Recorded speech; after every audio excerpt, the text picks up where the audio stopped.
All right, hello everyone. So in this video, we'll be talking about section 5.2, which is the simple diagonalization. This is a continuation of what we discussed before for eigenvalue and eigenvector, and for their use, basically one of the applications. First of all, quickly recall the diagonalization eigenvalue. It's for matrix A. If it has a vector ax equals lambda x, then the lambda is called eigenvalue, and the corresponding x vector is called the eigenvector corresponding to lambda. And we do know there are quite a lot of those x's, right? They will be forming the eigenspace. And for us to find eigenvalue, we've done this method doing determinant of lambda times I minus a equals 0. That is the formula for using to identify the lambda. All right, so now we're going to talk about similar matrices and a similarity invariant. First of all, let's see what is considered to be similar matrices. If A and B are two square matrices, B is similar to A if there is an invertible matrix P such that B can be written as P inverse times AP. Okay. So if B is similar to A, we can also prove that A is similar to B, right? It's similar to A. That's because A can be written as, when you have B equals P inverse AP, then I can multiply both sides by P to the left and then P inverse to the right, and that will give me P times B times P inverse equals A, which is an inverse of the inverse function times B times P inverse. So A can also be similar to B, right? Very intuitive when you think about two matrices are similar to each other. When two matrices are similar, then there are lots of properties that do not change between two similar matrices, such as these listed example, these listed properties, and those properties are called a similarity invariant or invariant under similarity, which means if A is similar to B, then they would be able to share the same determinants. Determinant of A equals to determinant of B, and they would be either both invertible or not invertible. They would have the same rank for two similar matrices and same nullity, right? Nullity of B. They would share the same characteristic polynomial and same eigenvalues. Okay, so two similar matrices have lots of properties the same, and that can be very helpful. If it's harder for us to work on one matrix, we may just go work on the similar matrix of A and for getting those quantities. So if that's the case, we can think about what kind of matrix they will be similar to. That would be very helpful. And that basically is our topic today. A square matrix A is diagonalizable if it's similar to some diagonal matrix D. Now, diagonal matrix is very simple, right? And it has very simple characteristics. Okay, easy to get determinant, easy to determine whether it's invertible or not invertible, quick to identify their rank and nullity, and quick to identify their eigenvalues. Therefore, if matrix A is similar to the diagonal matrix, it's going to be very beneficial for us to know a lot about the matrix A. All right, so A is similar to diagonal matrix means there exists an inverted matrix P such that P inverse times AP is diagonal. Okay, P is said to be able to diagonalize A. Okay, so we can say A is similar to D. That's equivalent to say there exists P such that P inverse A times P would equals to D. Okay. There exists matrix P such that P inverse times AP is diagonal matrix. So intuitively, we would be thinking about how can we know if matrix A is diagonalizable, and how do we diagonalize matrix A? Theorem 1 would be the first theorem we can talk about. If matrix is squared, then A is diagonalizable if and only if A has n linearly independent eigenvectors. Okay, eigenvectors are linearly independent, they're not related to each other, then A would be diagonalizable. In that case, P inverse times AP is diagonal, which is D, and we're gonna write down what's the corresponding D. So D will just be a very simple diagonal matrix, which is lambda 1, lambda 2, lambda n, and all these lambda i's are eigenvalues of matrix A. Right. And also you'll be curious about what's the matrix P, right? So matrix P here is also related to the eigenvalues. So P here is a matrix that contains P1, P2, P's of n by columns, where each of the Pi vector is the corresponding eigenvector of lambda I. Okay. Each lambda has a corresponding eigenvector. You can just choose one of them, okay, and that can be put into that P. So it's pretty much about eigenvalue and eigenvector. All right, let's see the first example. Matrix A is -14, 12, -20, 17. This is diagonalizable. Find a matrix P that diagonalizes matrix A and then compute P inverse times AP. For us to do this, first of all, we need to go solution. Step 1 is find eigenvalue. Right? So we do know for eigenvalues, it's going to be determinant of lambda I minus A equals 0. So we talked about this before. You're going to put lambda here and then subtract everything. So plus 14 minus 12, 20, and a minus 17 equals 0. Okay, find this determinant by doing cross multiply. This. Okay, so you get a lambda plus 14 times lambda minus 17 and subtract negative 240 equal to 0. Once you expand and simplify, you'll be getting this equation, which is lambda squared minus 3 lambda plus 2 equals 0. So lambda minus 2 times lambda minus 1 equals 0. There are two eigenvalues. Okay, first one is 2, or you can just say first one is 2 and the second one is 1. So two eigenvalues, that's step 1. And therefore, let's go ahead and work on the step 2, right? Step 2 will just be finding the corresponding eigenvector. Okay.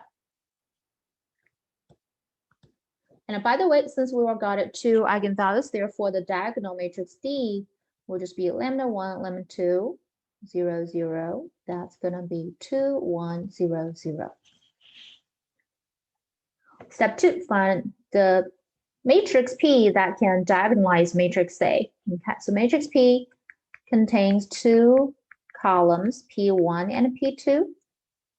Okay, where P1 is the eigenvector, okay, one of the eigenvector for eigenvalue 2, and P2 is the other eigenvector corresponding to eigenvalue 1. Okay, so these are eigenvectors.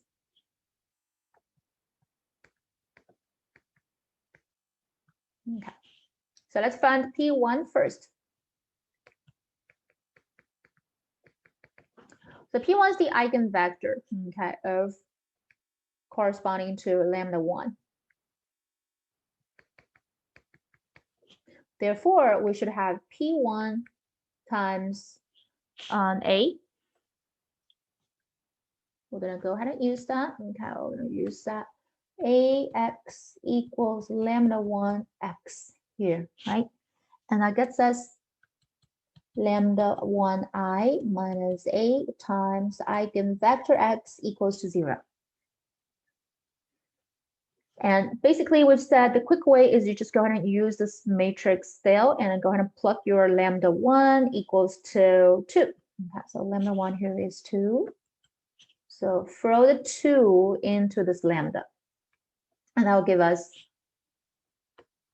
you can see, when 2 goes in, we're going to have 2 plus 14, which is 16, negative 12, 20, and negative 15 times X. Okay. Equals to 0, 0, right? All right, so that will just go for our augmented matrix, 16, negative 12, 20, negative 15, and a 0, 0 for augmented matrix. You can do reduced row echelon form. That will just look like 1, negative 3/4, 0, and 0, 0, 0. Okay. Once we have that, that means we have this is the leading variable, right? And that's for x1, here is x2. So x1 minus 3/4 x2 equals 0. And x2 is going to be free, so x2 is going to be t, which means x1 is going to be 3/4 t. Okay. So therefore, the x, right, for the first eigenvector correspond to lambda 1, those x's are looking like 3/4 t and t. These are all the eigenvector.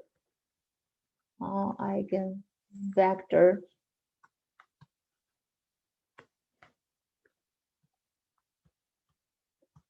to lambda 1 equals to 2.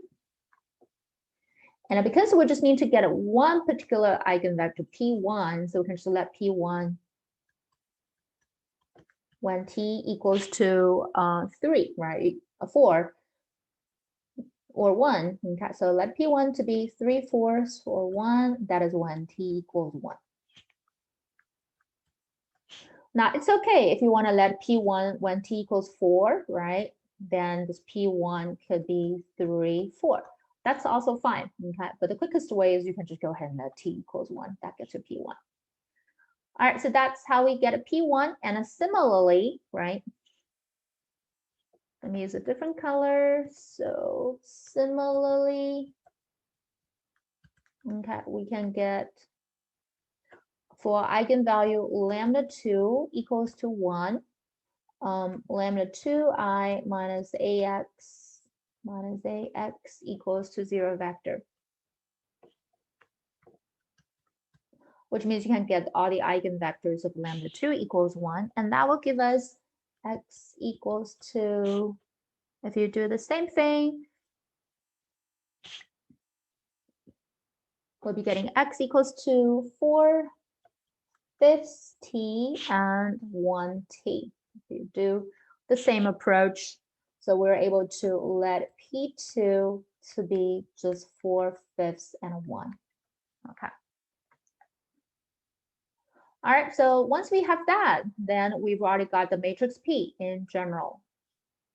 Okay, so therefore, P will just contain P1 and P2, and that will just be putting in those two columns in.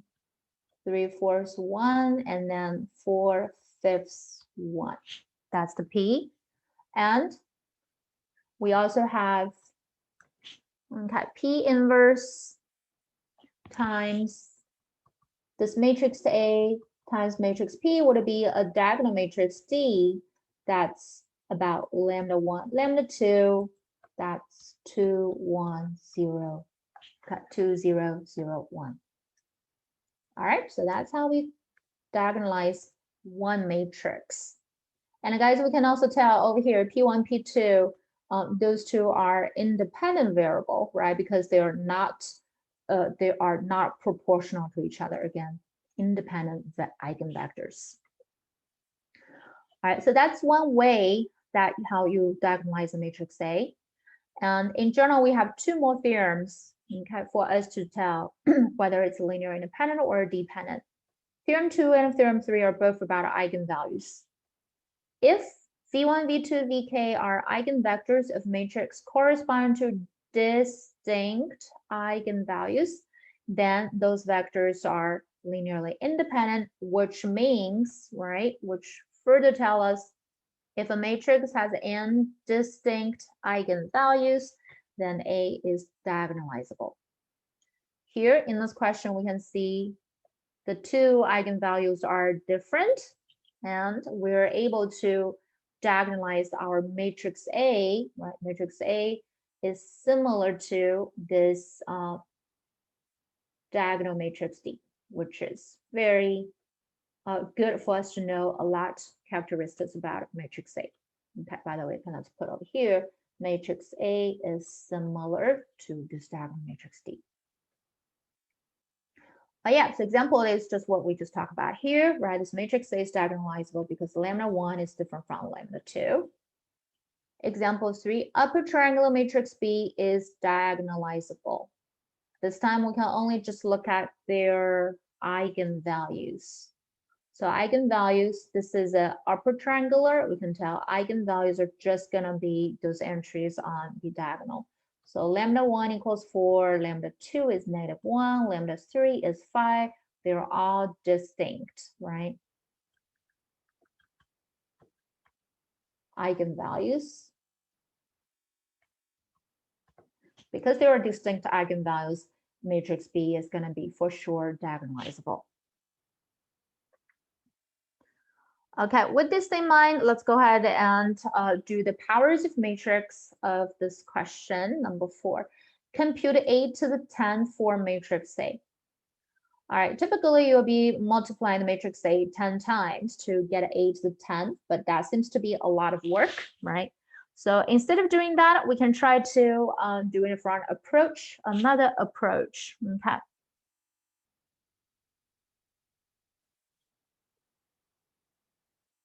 So for this problem, we're gonna try to see if matrix A is actually diagonalizable.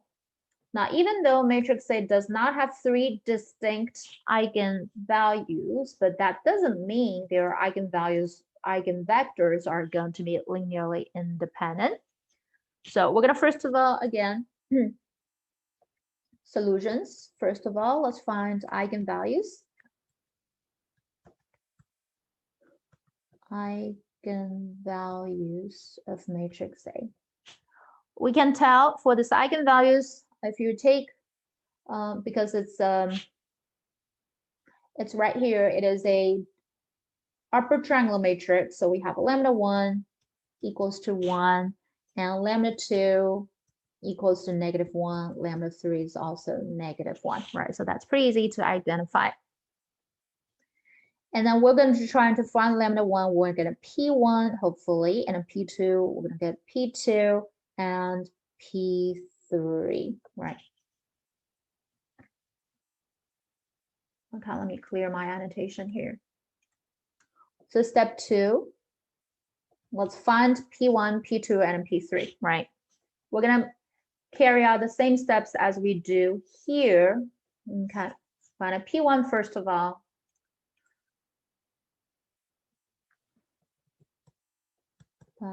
P1 first. So that would just be lambda 1i minus a times x equals to 0.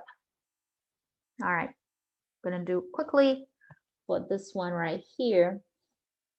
If you do that, we'll be getting, because lambda 1 is just 1, we can just go ahead and do lambda. So just I minus a x equals 0. Okay, I minus a, that will just be 0. Okay, 2, -8, and 0, right? 2, 0, and 0, 0, 2 times x equals to 0, 0, 0. Okay. So if you try to solve the system of equation, we will come up down to this augmented matrix after you do reduced row echelon form. Okay. It will go down to 0, 1, 0, 0, and a 0, 0, 1, 0, 0, 0, 0, 0. Okay, this is x1, x2, and x3. And that means our leading variables are x2 and x3, and x1 is free. So x1 would be t, and x2 from the first row will just be 0. And x3 is going to be 0 as well, right? So we can let P1 just be this 1, 0, 0, okay, first eigenvector. And in a similar fashion, we're going to find a P2 and a P3, right? Okay, next, find a P2 and P3. Okay, that is based on lambda 2I minus A x equals to 0. Here, lambda 2 is -1. So if you have lambda 2 equals -1, we're just getting -I minus A x equals 0. Okay. Which is equivalent to say I plus A x equals 0 if you multiply both sides by -1, okay? Identity matrix plus this matrix A, which is right here, you'll be getting 2, -2, A, 0, 0, 0, 0, 0, 0, okay? X equals to 0, 0, 0. Again, look at the augmented matrix and turn that into reduced row echelon form. This is really easy to do, just divide everything by 2. You'll be getting 1, -1, 4, 0, and the rest of them are gonna be zeros. Here's x1, x2, x3. Leading variable is x1, so x2 and x3 are gonna be s and t, okay, for free. And x1 will just be 1x2, which is s minus 4t, right? And then for this eigenvector, x will just be containing s minus 4t, st. Let's extract s, we'll be getting 1, 1, 0. Extract the t, you'll be getting -4, 0, 1.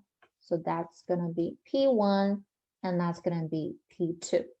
And we can tell that P1, P2 are independent because 0 are at different locations. Okay, so in general, we can put a P1, P2, P3 all together and to get our matrix P. So therefore, matrix P would be P1, P2, P3, and that would just be 1, 0, 0, P1. Oh, sorry, this would be P2 and P3, excuse me. P2 and P3, right? So P2 would be 1, 1, 0. And then P3 is -4, 0, 1. And therefore, P inverse times matrix P would equals to diagonal matrix, which contain those 3 identical eigenvalues, 1, -1, -1. Okay, there we go.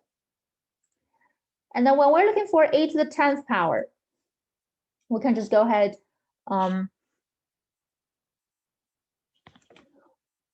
say right here. So A would just be okay, so if P inverse AP equals D, A would be multiplied by P here, right? And multiplied by P inverse here. So A equals P, D, P inverse. And if we multiply this, raise this to the 10th power, it should be P, D, P inverse to the 10th power. So A to the 10th equals P, D, P inverse, one of them, and then P, D, P inverse second, and I keep multiplying P, D, P inverse 10 times, right? Tens of those. And we can easily identify, we can easily see the cancellation of P inverse and a P over here. P inverse and P and P and P inverse. So we will be ending up with P and D to the 10th power times P inverse for A to the 10th. Okay.